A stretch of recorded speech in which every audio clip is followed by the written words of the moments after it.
quebranta o meu coração, transforma-me conforme a tua palavra e enche-me até que em mim se ache só a ti. E então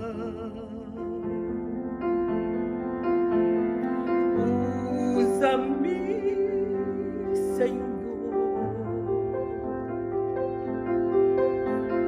usa-me como um farol que brilha à noite, como ponte sobre as águas, como abrigo num deserto, como flecha que acerta o alvo. Eu quero ser usado da maneira que te agrade, em qualquer hora e em qualquer lugar.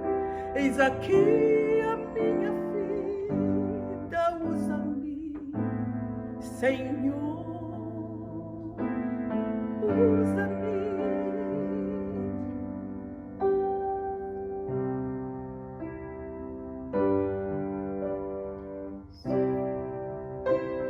Sonda-me, Senhor, e me conhece, quebranta o meu coração, transforma-me conforme a tua palavra e enche-me até que se ache só a ti. E então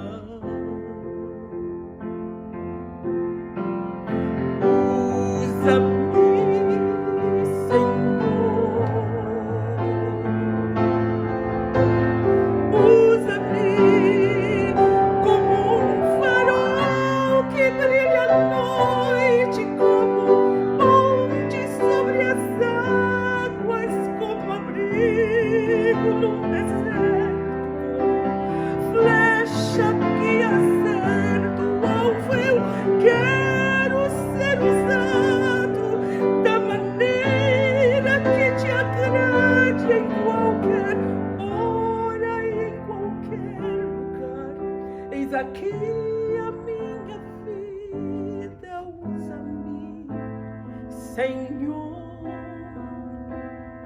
usa-me. Sonda-me, quebranta-me, transforma-me, enche-me, usa-me, quebranta-me, transforma-me e enche-me e usa-me como um farol que brilha à noite, como ponte sobre as águas, como abrigo num deserto, como flecha que acerta o alvo. Eu quero ser usado da maneira que te agrade, em qualquer hora e em qualquer lugar. Eis aqui a minha vida, usa-me, Senhor, usa-me.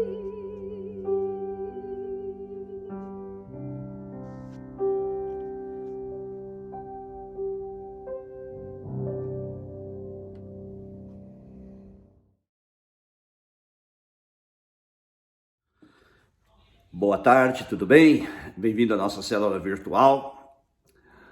Espero que tudo esteja bem com você. Pegue sua Bíblia.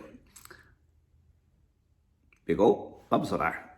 Pai, muito obrigado pela oportunidade de agora meditarmos na Tua Palavra e estudarmos sobre este assunto tão importante, tão caro ao Teu coração.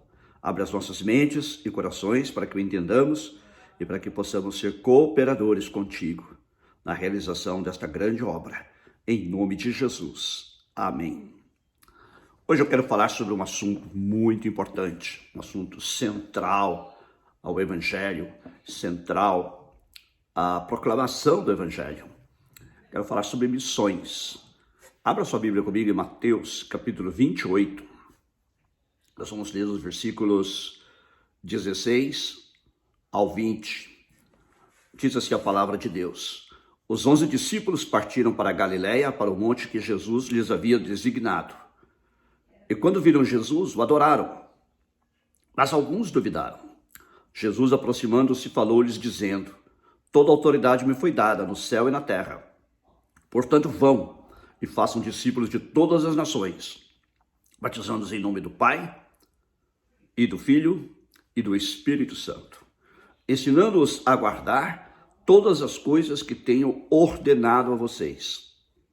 E eis que estou com vocês todos os dias, até o fim dos tempos. Amém. Este texto, que se refere ao encontro dos discípulos com Jesus após a ressurreição no monte que ele havia designado na Galiléia, diz que Jesus se apresentou aos seus discípulos e lhes disse: toda a autoridade, ou conforme algumas outras versões traduzem, todo o poder, lhe foi dado no céu e na terra. Portanto, vão, diz Jesus aos seus discípulos, e façam discípulos de todas as nações, batizando-os em nome do Pai, do Filho e do Espírito Santo, ensinando-os a guardar todas as coisas que tenho ordenado a vocês. Este mandamento de Jesus aos discípulos é conhecido como a Grande Comissão. Comissão quer dizer encargo, incumbência ou missão. Aqui Jesus deu aos seus discípulos a missão ou incumbência de ir por todo o mundo e fazer discípulos de todas as nações.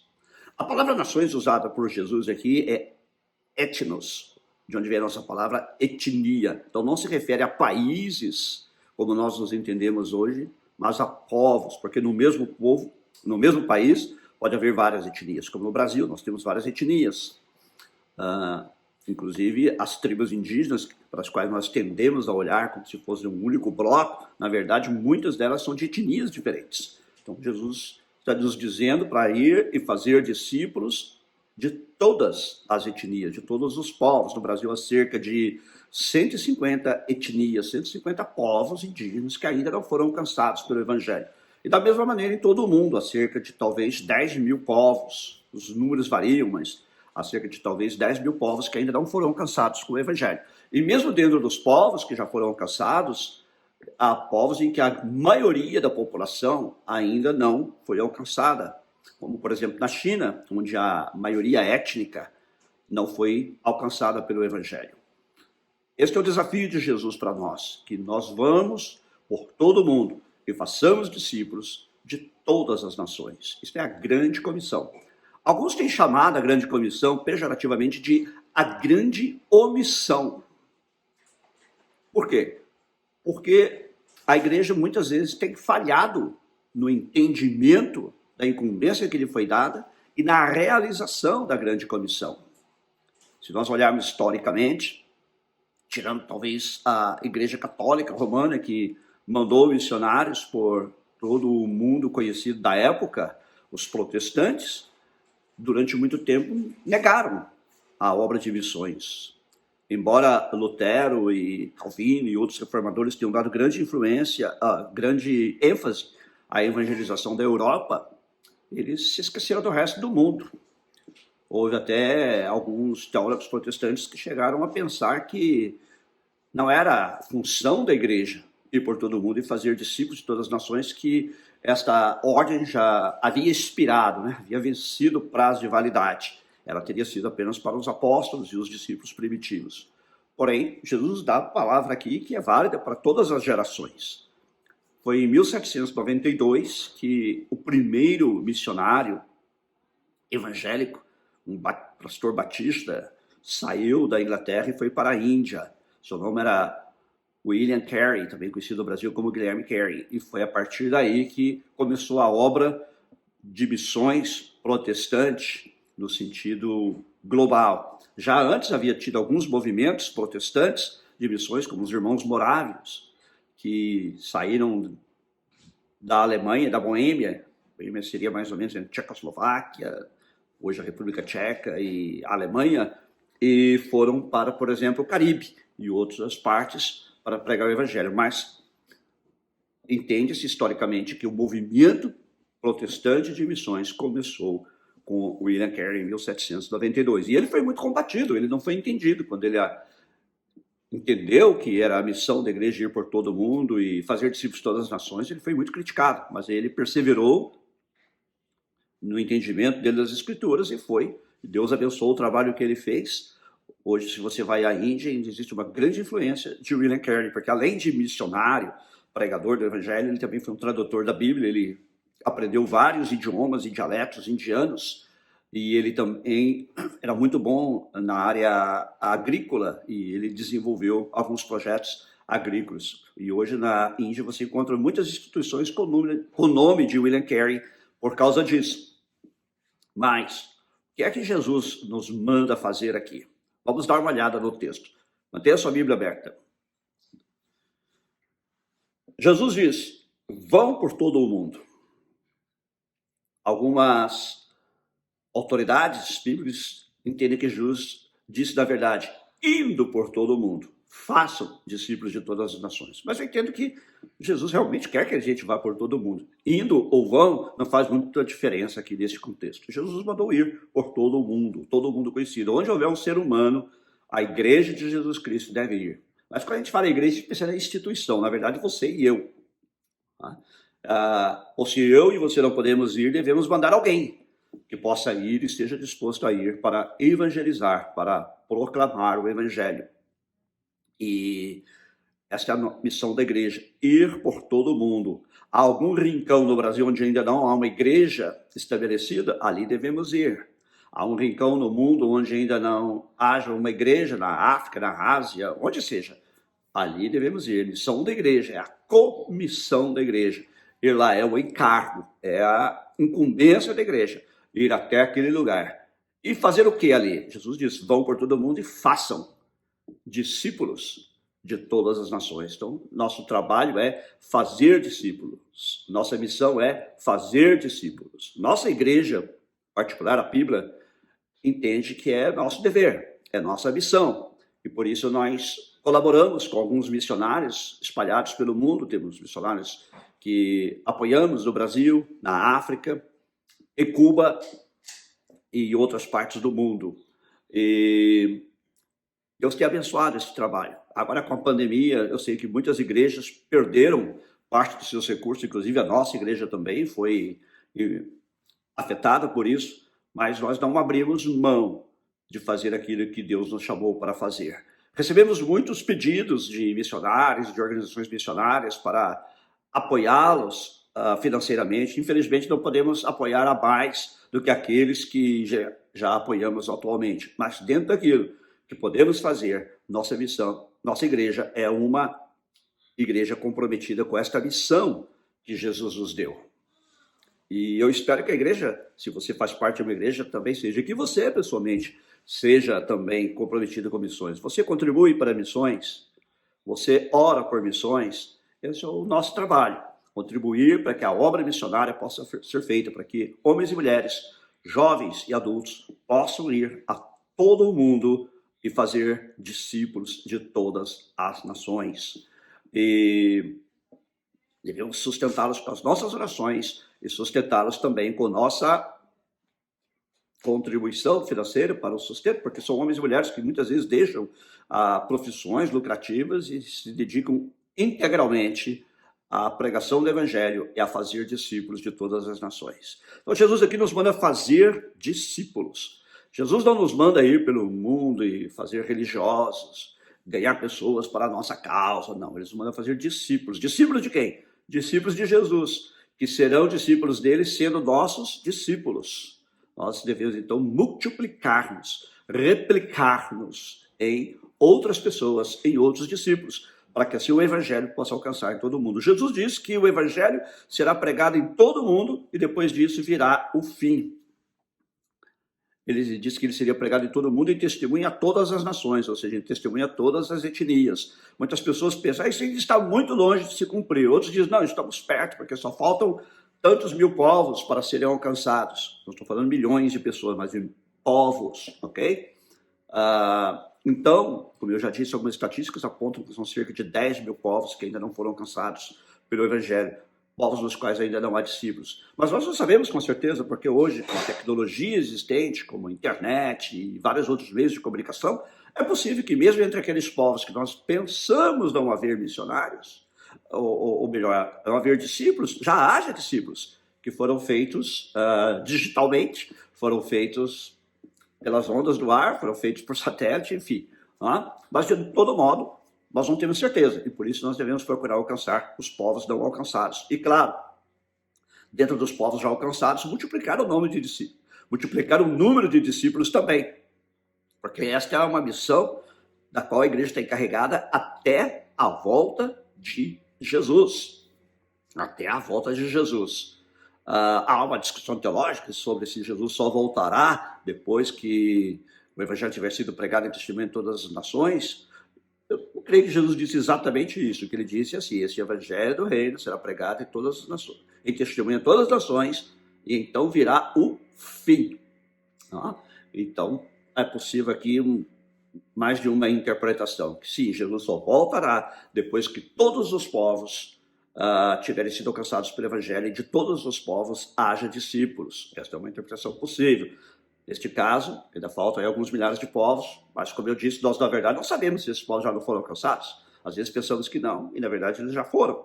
Já houve mais de um caso que missionários chegaram a um povo e ali encontraram um grupo de cristãos. Como? Porque alguém havia estado ali, sem fanfarra, sem alarde. Eu ouvi dizer até uma história do famoso missionário brasileiro, ele é antropólogo também, Ronaldo Lidório, que foi com uma equipe em lugar retirado na selva amazônica para ali evangelizar, fazer o primeiro contato, na verdade, com uma tribo de índios. Quando chegou lá, já encontrou alguns cristãos. E eles perguntaram, então, surpresos, como é que vocês se converteram? E os índios responderam, sabe, o seu Zé, o seu João, uma coisa assim. Como assim o seu Zé? O seu Zé é o pescador. Ele veio aqui e começou a nos falar do evangelho. E nós nos convertamos. E hoje temos uma igreja estabelecida aqui. Então isso acontece não só lá, em muitos lugares do mundo, para surpresa de alguns missionários. Porém, o desafio permanece, de alcançar todos os povos, de alcançar e fazer discípulos de todas as nações. O que é que caracteriza o discípulo de Jesus? Jesus diz assim, façam discípulos de todas as nações, ensinando-os a guardar todas as coisas que eu lhes ordenei, todas as coisas que eu lhes mandei. Esta versão diz, ensinando-os a guardar todas as coisas que tenho ordenado a vocês. Então, é isso que caracteriza o discípulo de Jesus. Ele não é um mero membro de uma igreja evangélica. Ele é um discípulo de Jesus e se identifica como tal por guardar todas as coisas que Jesus ordenou. É isso que identifica um discípulo. A palavra discípulo significa aprendiz, não apenas um seguidor, embora também possa designar um seguidor, mas um aprendiz, alguém que aprende. Então, neste caso, alguém que aprende com Jesus, e alguém que aprende a ser como Jesus. Isto é que caracteriza um discípulo. Há muitas pessoas nas igrejas evangélicas hoje que, infelizmente, não são discípulos de Jesus. Estão na igreja pelas mais diversas razões, mas não são verdadeiros discípulos de Jesus. Mas o nosso desafio é ser e fazer discípulos. Minha primeira pergunta para você, então, é: você é um discípulo de Jesus? Você tem guardado as coisas que ele nos ordenou? Onde é que encontra essas coisas que ele nos ordenou? Aqui, na palavra de Deus. Tem os evangelhos. Você vai saber o que Jesus nos ordenou. E você poderá aprender mais também dentro das cartas do Novo Testamento. Por exemplo, as cartas do apóstolo Paulo, do apóstolo Pedro e assim por diante. E aí você vai aprender o que é que Jesus nos ordena a fazer. Mas se você quer começar, comece pelos evangelhos. que ali não apenas relata a vida de Jesus, mas também os seus ensinos. E ali nós encontramos o que ele nos ordena a fazer. Das diversas circunstâncias da vida, que ele nos ordena a fazer em relação à salvação, a nascer de novo. Né? Que ele nos ordena a fazer em relação aos nossos relacionamentos com outras pessoas. Para isso você tem o Sermão do Monte. E muitos outros ensinos de Jesus. Permita-me tomar um cafezinho. Servido? E assim você saberá o que é que Jesus nos ordenou fazer. E você poderá se identificar como um verdadeiro discípulo de Jesus. E nós entendemos, então, que é função da igreja. Não da igreja instituição em si, mas de nós, que somos a igreja. Nós, os membros, somos a igreja.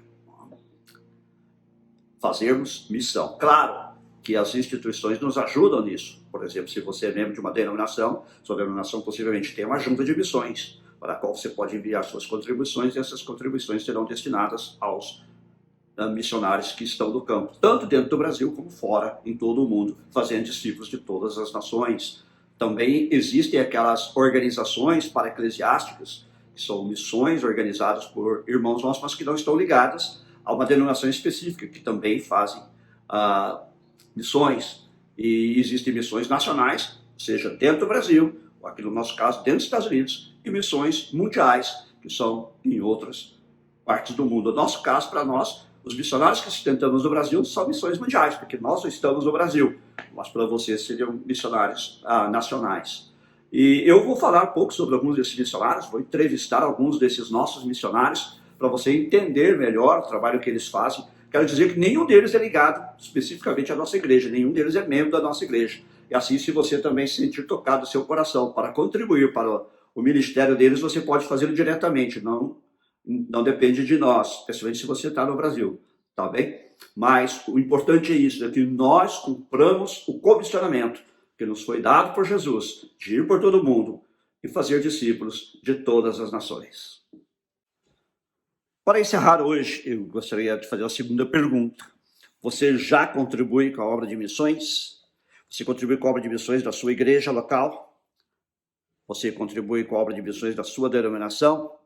Talvez a sua igreja tenha missionários que ela sustenta, e eu tenho certeza de que seria uma bênção na vida desses missionários você contribuir pessoalmente para o trabalho deles, contribuir tanto financeiramente como também contribuir com as suas orações. Ou se você faz parte de uma denominação, procure também investigar quais são os missionários da sua denominação, que eles fazem.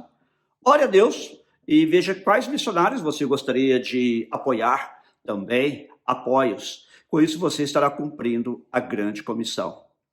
Este é o nosso grande desafio, fazer discípulos de todas as nações. Amém? Gostaria de orar agora. Pai, muito obrigado pelo desafio que o Senhor nos deu, de ir por todo o mundo e fazer discípulos de todas as nações. Obrigado por aqueles homens e mulheres, tanto jovens como pessoas já de meia idade, até pessoas de mais idade, que têm ido por todo o mundo cumprindo o teu comissionamento, o teu mandamento. E eu te peço, Senhor, que os abençoes e os capacites, e que também provejas para o seu sustento, tanto pessoal como também do trabalho que eles fazem. Oro também por todos que nos assistem, para que todos nós nos engajemos nesta obra de missões, indo ao campo missionário, contribuindo e orando pelos missionários que lá estão. Em nome de Jesus. Amém. E se você ainda não é um discípulo de Jesus, eu gostaria de orar com você, que deseja se tornar um discípulo. Faça comigo essa oração. Diga assim: Senhor Jesus, eu ouvi tua palavra e eu quero ser teu discípulo. Me perdoa os meus pecados, pelos quais tu morreste na cruz do Calvário. Me lava com teu sangue e purifica de todo pecado e me faz um discípulo teu e me ajuda a te servir, a te seguir e a aprender de ti todos os dias da minha vida. Em teu nome. Amém. Amém? Deus te abençoe grandemente. Até quinta-feira estaremos aqui com o estudo bíblico virtual. Estamos estudando no livro de 1 Samuel. Quero convidar você a estar com a gente. Quinta-feira, 7h30 horário de Los Angeles, 00:30, horário de Brasília, mas fica gravado e você pode assistir em outro horário. E no domingo, de novo, 5h da tarde, 10h da noite em Brasília, o nosso culto. Deus te abençoe grandemente.